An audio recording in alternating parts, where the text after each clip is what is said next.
ഇന്ന് നമുക്ക് ഡിംഗ്ലി ക്ലിഫ്സിലേക്ക് പോകണം കേട്ടോ. അപ്പോൾ രാവിലെ തന്നെ ഒരുക്കത്തിലാണ്, കാര്യങ്ങളൊക്കെ റെഡിയായി നമ്മുടെ വണ്ടിയൊക്കെ സെറ്റ് ചെയ്ത് ഒരൊറ്റ വിടലാണ് ഡിംഗ്ലി ക്ലിഫ്സ്. അപ്പോൾ നമ്മൾ 4 പേരുണ്ട്.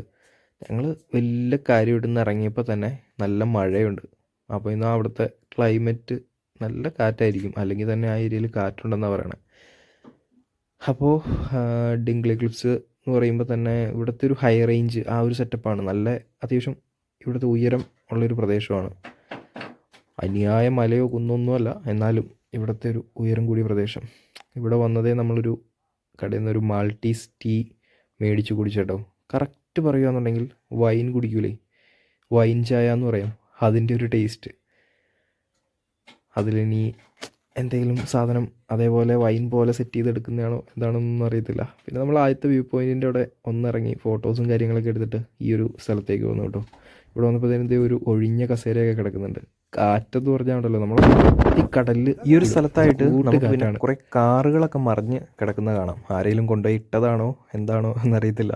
പിന്നെ നമുക്കൊരാളിയൻ ഡ്രോണിൽ കുറേ വീഡിയോയും കാര്യങ്ങളൊക്കെ എടുത്തു തരാമെന്ന് പറഞ്ഞു. പുള്ളി ജസ്റ്റ് ഒന്ന് പറത്തിയതേ ഓർമ്മയുള്ളൂ. സാധനം പറത്തി കടലിലിടുന്ന രീതിയിലുള്ള കാറ്റും അന്യായ കാറ്റും ഇടുന്നു. പിന്നെ നമ്മൾ ആ പരിപാടിക്ക് റിസ്ക് എടുക്കാൻ നിന്നില്ല. അവനെങ്ങാനും കിടന്ന് കരഞ്ഞു കഴിഞ്ഞാൽ നമുക്ക് മേടിച്ചു കൊടുക്കാനുള്ള പൈസയില്ല. അപ്പോൾ നമ്മൾ നേരെ ഇവിടെ നിന്ന് റബാത്തിലേക്കാണ് കേട്ടോ വിട്ടത്. റബാത്തിലേക്ക് നമ്മൾ പസ്തീസി കഴിക്കാൻ വേണ്ടി വന്നതാണ്. കാരണം ഇവിടെ വന്ന് രാവിലത്തെ ഫുഡിങ് ജസ്റ്റ് കഴിഞ്ഞിട്ട് നമ്മൾ ഇങ്ങോട്ടേക്ക് വന്നതുകൊണ്ട് നല്ല വിശപ്പുണ്ടായിരുന്നു. അപ്പോൾ പസ്തീസി കഴിച്ചാൽ നമുക്ക് പിടിച്ച് നിൽക്കാൻ പറ്റും എന്നുള്ളതാണ്. അപ്പോൾ റബാത്തിലാണ് അത്യാവശ്യം ബെസ്റ്റായിട്ടുള്ളൊരു പസ്തീസി കിട്ടുന്നത് കേട്ടോ. ഫ്രണ്ട്സൊക്കെ പറയുന്നത് മാൾട്ടയിലെ ഏറ്റവും ബെസ്റ്റ് പസ്തീസിയാണെന്നാണ്. നമ്മളിത് ആദ്യമായിട്ട് ട്രൈ ചെയ്തു. 50 സെൻറ്റിന് ഈ ചിക്കൻ പസ്തീസി വർത്താണ്ടോ, 50 60 50 സെൻറ്റ് ആയിരുന്നു. പിന്നെ നമ്മൾ നേരെ ലിഡിലേക്ക് വിട്ടു. ലിഡിൽ വന്നതെന്നാന്ന് വെച്ചിട്ടുണ്ടെങ്കിൽ ആ ഒരു പസ്തീസി കൊണ്ട് നമുക്ക് ഒന്നും ആവത്തില്ല. അപ്പോൾ നമ്മളിവിടെ മേടിക്കുന്ന വേറൊരു ഐറ്റമാണ് ഈ ഷവായ ചിക്കൻ. ഇതെന്ന് പറയുമ്പോൾ വർത്താണ്. ഇത് നമ്മൾ ആൾക്കൊന്ന് വെച്ച് മേടിച്ചിട്ടോ. അതിന് മാത്രം എന്താ പറയുക, നമുക്കിത് വർത്താണ് ഈ സാധനം. ഇത് നമുക്ക് ന്യായമായിട്ട് തിന്നാം, തിന്ന് ഓഫാകാം. 4 യൂറോ സംതിങ് അത്ര വരുള്ളൂ. 5 യൂറോയിൽ താഴെ ഇതിന് വരത്തുള്ളൂ.